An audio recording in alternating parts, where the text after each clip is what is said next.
just blanket statement. I never think doping is okay ever underneath any circumstance.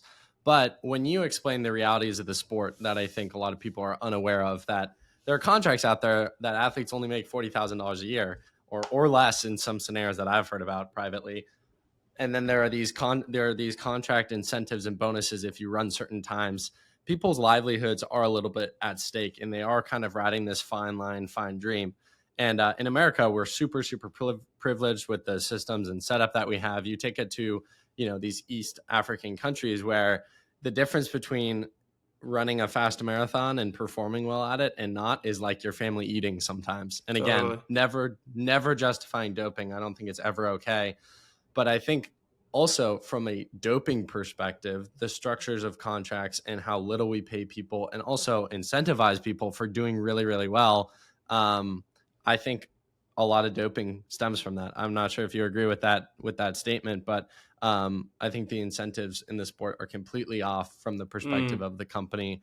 And it almost encourages people to take shortcuts because it's like, if you don't run fast enough, you're barely going to make enough money, to make it. And Totally. athletes want to chase the professional dream. Totally. Like I was alluding to with that contract, it's like, yeah, like the base was under 40K, and it's like, but I had a lot of really good bonuses where I could, double my salary that year if I hit them, and all of a sudden it was an 80K contract or a 90K contract if I had a really good year and I was top ranked in this, or I made this standard, or, it's like, it was really great. But then there was years where I had half of an Achilles and I didn't make any of those bonuses, and it was miserable. And all of a sudden it was like, oh shit, things are really tight now.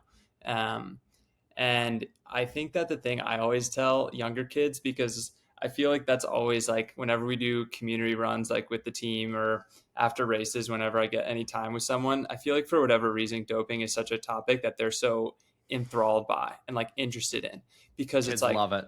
I've raced these dopers, you know what I mean?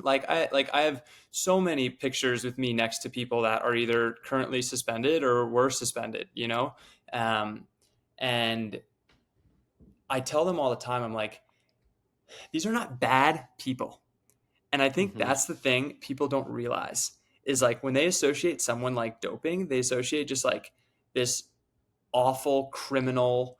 Like, it's like, no, you can be a very somehow moral person, like sound of mind, reasonable, polite, empathetic, and want to take drugs because you'll hit your bonuses and improve your performance, and you're so competitive that you're willing to do it and risk it, for that stuff.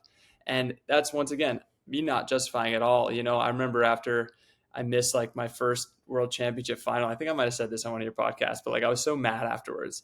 I was like furious. I was like, no, it was after I made the final in Eugene, and like, I got dropped, I got like destroyed, and I was like in the best shape of my life. Like, I'm feeling so good, like riding this high, and like, I got dropped, and I was like, just to like a small, I forget who it was, like some German like news outlets. And I was like, yeah, well, maybe I'm sixth in the world today. If you take out like the dopers in the race, or like people that are like actually clean people, maybe I'm top 5, who knows? Because I was so mad, just because I was like, no way all these guys could recover that. And like, in reality, maybe they're all clean, who knows, but yeah. I'm all over the place now. Sorry, I'm off the rails. No, it's good.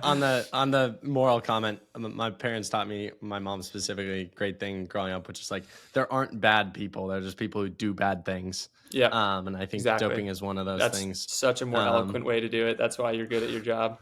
Go, Mr. Schleter. Love to death. I guess off of that, another point I wanted to bring up, and if someone from Adidas wants to fact check me here, please do so. But like Yomif Kajelcha, one of the greatest athletes in the world at the moment, that guy's not selling shoes. I firmly believe that any American high schooler could give two shits about that guy.